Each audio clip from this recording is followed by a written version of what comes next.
Hello, my name is Elizabeth Hoover de Galvez, and I'm a librarian at the Central Library. And today I'm here with Melissa Gradischnig, who is the Director of Marketing and Community Relations at Central Iowa Shelter and Services.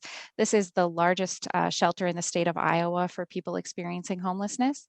And Melissa is also the founder and coordinator of Voices to Be Heard, which is a statewide support group for families, friends, and children that have loved ones who are incarcerated. And today, Melissa has agreed to share her Spark story and what has inspired her to do the work she is doing today. So thank you so much, Melissa, for being here today. I Yes, really thank you, appreciate Elizabeth, for having me. Yeah, I really appreciate it. Um, so I guess we can start with your Spark story if you're comfortable just telling us if you have a specific experience in your history that inspired you to do the work you're doing today. I think, you know what, it started, gosh, over 30 years ago, believe it or not, with really education. I had my own business at the time and realized how important education was, for kiddos in our community.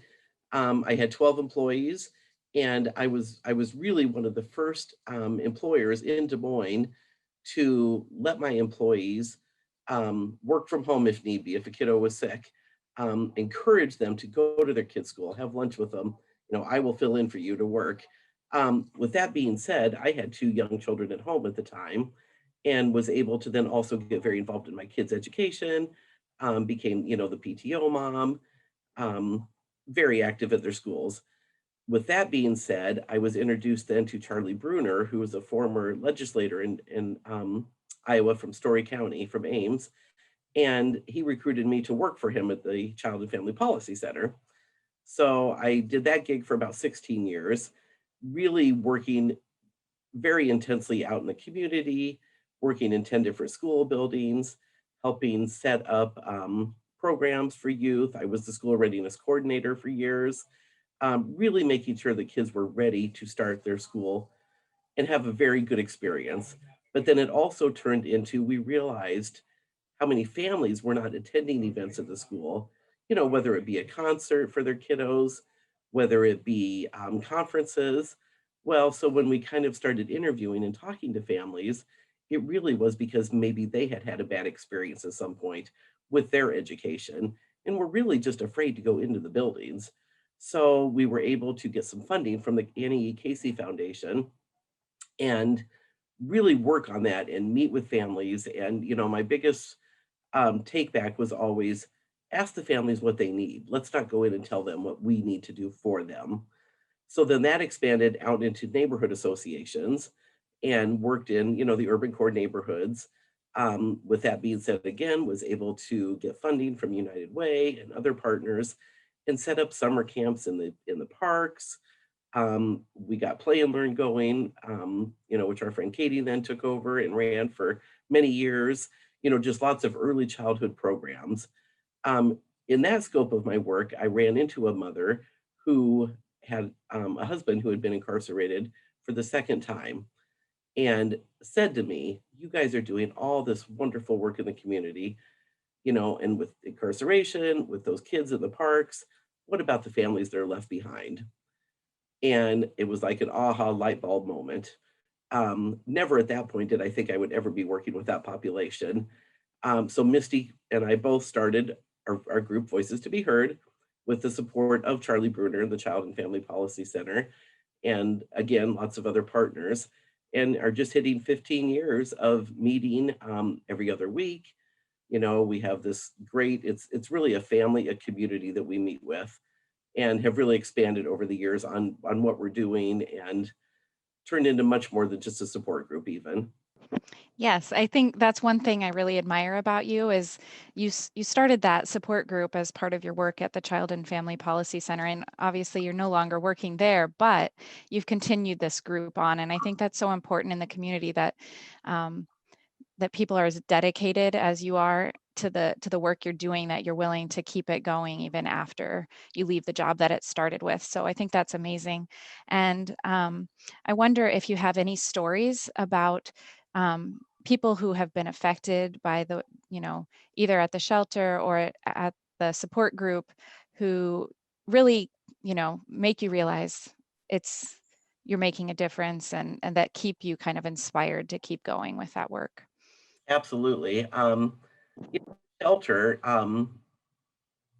unfortunately, I'm sure, I don't know, 75% of our population, I'm going to say, probably have been infected in some way by incarceration, whether it's themselves, a family member, maybe one of their kiddos or one of their parents. The biggest thing with Voices to Be Heard when we started was to really stop the cycle in the family as well. Because, grandpa was incarcerated, dad was incarcerated. A lot of kids just expect, okay, I'm just going to grow up and be incarcerated, and that's okay. So really stopping that, and then also giving the families the support they need. You come from a two household income, all of a sudden you're down to one, income, mostly being the mother. Sometimes we've had fathers involved that were a single parent. Um, and then just kids trying to understand that. Why can't I have that Game Boy, that I used to be able to get? Or why do you have to work two jobs, mom? Why can't you just be home with us in the evening? So just all those struggles. And, lots of families. The neat thing was we work with families sometimes before sentencing and then during the sentencing process, when the family member is incarcerated, and then even afterwards when they come home, because depending on how much time that person does, that can also be a challenge. Once again, the kids are used to just responding to mom. All of a sudden, dad comes back in the picture 5 years later. And, well, you weren't here for 5 years. Why do I need to listen to you?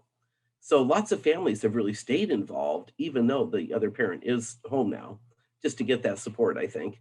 So, um, can you tell us about the switch for you? You went from owning your own business to working really strongly in the community. Can you talk a little bit about the change for you in your life of doing, from going from a entrepreneur, having your own business to then, doing this social work in the community sort of? Right.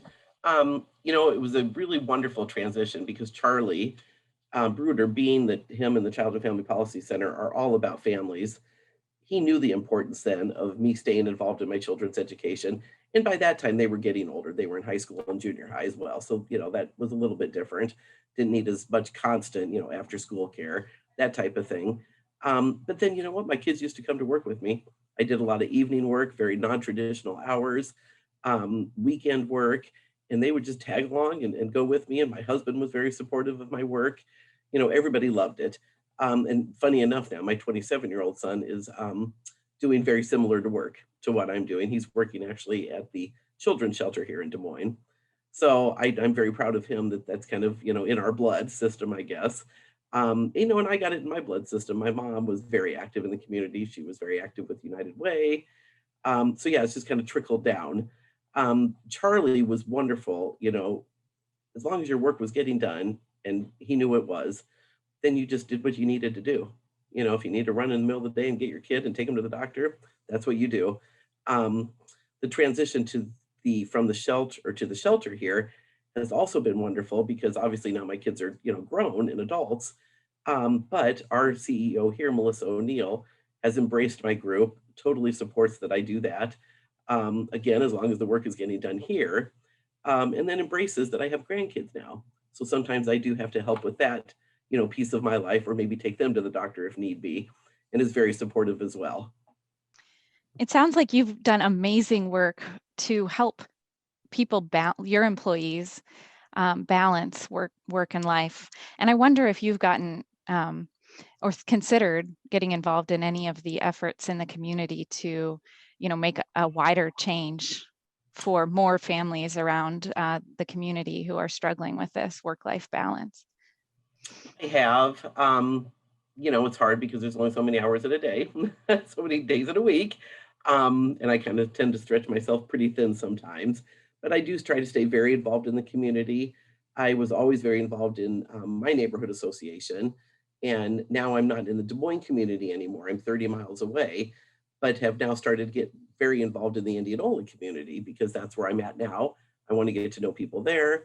I've always been very interested in policy work, a little bit of politics here and there. So yeah, wherever I can make a difference, I really want to. And are there any particular books that you have read that have helped you and kept you inspired? probably the first book I read when I started doing this work years ago was How to Build Community with Your People. And really, it was about going into the communities, going into the schools, going into neighborhoods, and asking, Elizabeth, what do you need from us? I'm not going to come in and tell you, here's what you need, here's what your kids need, and that's how the support group is as well. When you first enter that room and come visit with us, you tell us what you need, and we do everything we can to help get, community resources to you. I've always kind of been called a community connector in our community because I've been here forever. So I have lots of resources and know lots of people. So really, it just comes down to, yeah, what do you need? Is there anything else you'd like to add? I think just the appreciation, and especially kids now. This group has gone for 15 years. So I have now seen kids grow up. They were 5 years old when they came. Gosh, they went through our summer camps. Um, have stopped that cycle in a lot of those families, which has been wonderful. Have learned how to work with legislators, trying to pass some bills on, the visiting of inmates, of the phone calls. We were part of a big team of many other partners, of course. Oh, about 6 or 7 years ago, I believe it was, finally getting the calls to the prisons much cheaper than they were because nobody could afford to make phone calls to their loved one. So just really trying to help with the family piece of that and the importance of kids staying in contact with their family member. And is there anything that you've noticed, because you have supported volunteers who are coming in to the shelter? Is there some things you've noticed that people don't understand about people experiencing homelessness or families in the situations with a family member in incarceration that because you've been doing this work so long, but that are just not obvious to people who have not been involved in that work?